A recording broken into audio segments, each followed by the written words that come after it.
English folklore is very entertaining, especially going back to their version of cryptids and entities of the night. The entity I will be talking about today is known as Spring-Heeled Jack. A fire-breathing man with tight-fitting clothes and claws for hands was the scourge of English society before Jack the Ripper entered the scene and terrified local women for years. So who was he? Was he a man or a myth? Let's find out. Hi, welcome to or welcome back to Morbidly Macabre, the show where I talk about morbid history and the origin of horror story tropes and other spooky topics that spark my interest. My name is Jax, and if you enjoyed today's video, please consider subscribing and supporting my channel. I post new videos every Friday, and I also stream on Twitch 5 to 6 days a week at Jax Marie Gaming. If you have any topic ideas, please leave them in the comment section below. Now let's spring back into today's video. Spring-Heeled Jack first jumped into the scene in 1837. The first sighting by Mary Stevens described a man in a long cloak with claws for hands grabbing at her. Her terror and screams drew a nearby passerby who ran to the scene and scared off the assailant, but police were never able to find him. And of course, as with most urban legends, once one person sees them, everybody sees them. Women all over suburban London reported similar sightings, a man with claws and a ghostly appearance. The name Spring-Heel comes from his ability to make huge leaps that no human should be able to make. He was described as having red glowing eyes, a ghostly color, and clawed hands or gloves. Later, he was described as wearing oilskin clothes, a white, tight-fitting oilskin coat. Now, I didn't know what oilskin was until researching for this topic, so this is what it looks like. It must have been a terrifying thing to behold, if it was real. A few months after the initial sightings, the Lord Mayor of London, Sir John Cohen, revealed an anonymous complaint at the public session describing Spring-Heeled Jack's attack on someone saying, "Why isn't this in the paper?" While the Lord Mayor was skeptical, and he should be, someone in the audience confirmed that yes, it had actually happened to people that he knew. It then hit the papers the next day, and it was sensational. It was all around London. It was all around surrounding areas like Scotland and Ireland, and the sightings just skyrocketed from there. People were reported to have even died from shock or fright at seeing this man's visage. Just the sheer terror was killing people. There are no confirmed deaths by Spring-Heeled Jack. There were two major reports of Spring-Heeled Jack that appeared to be the most credible, by Jane Alsop and Lucy Scales. In Jane Alsop's story, she answered the door at her father's house one night to someone claiming to be a policeman, claiming that they had caught Spring-Heeled Jack, so he asked her for a candle. She went inside and brought out a candle to hand to the police officer, and that's when she noticed he had a large cloak on.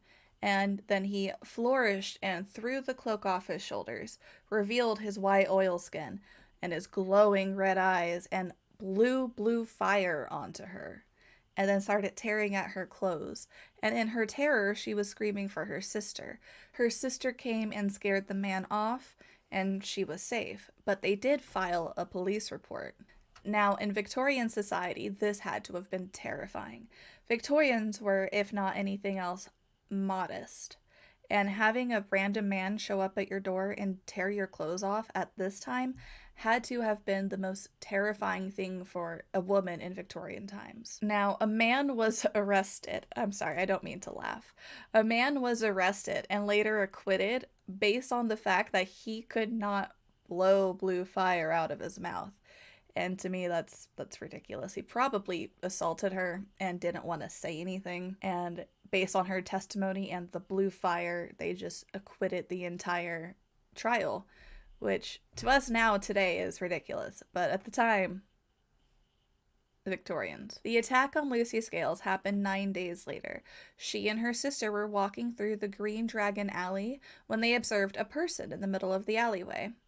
She was in front, and just when she came up to the person, he blew flames into her face, and she dropped to the ground and seized in violent fits, and it continued for hours. Her brother heard the screams, ran over to them, her and her sister. Now, her sister was unharmed, but she witnessed everything, and she told her brother what they saw. And this was filed in an official police report as well. The police questioned several people about this case, but no arrests were made. And as with all strange and mysterious crimes and occurrences, the media went nuts. His attacks were reported in newspapers. He had penny dreadfuls written about him. If you don't know what a penny dreadful is, it's the first video on this channel. You should go check it out. There were even plays performed about him. But as his fame grew, the appearances became less and less, with the last reported appearance of Spring-Heeled Jack being in 1904. But the question remains, was he even real? Or was this just all a hoax perpetrated by odd crimes people didn't know how to describe? With Jane's attack, it almost feels like somebody was trying to lure her out to SA her, especially with the tearing of the clothes. But in Victorian times, purity, modesty, these were all super important to the culture, and not wanting to bring shame to her family, maybe she made up a story. Or maybe she actually saw what she saw. Who knows? In her shock, she described fire and evilness in his eyes. Most likely, the perpetrator in Jane's attack didn't even breathe fire, but in her shock, that's what she saw. Or was it someone playing jokes on people? And once the joke started, it just got bigger and bigger until it was sensational. Think back a couple of years ago when people were appearing on Ring doorbell cameras dressed as clowns, or standing on the side of the road dressed as a clown, and there was a media frenzy around it. So one joke started, then a couple people copied it, then a couple people copied it, and the next thing you know, it's a media story. But it also could have been real. Who knows? Well, that is all I have for you today. If you enjoyed today's content, please consider hitting that like button and the subscribe button. I do upload every Friday, and I also stream on Twitch 5 to 6 days a week at Jax Murray Gaming. Links are in the About section of my channel. Thank you again for joining me, and as always, stay curious. Goodbye.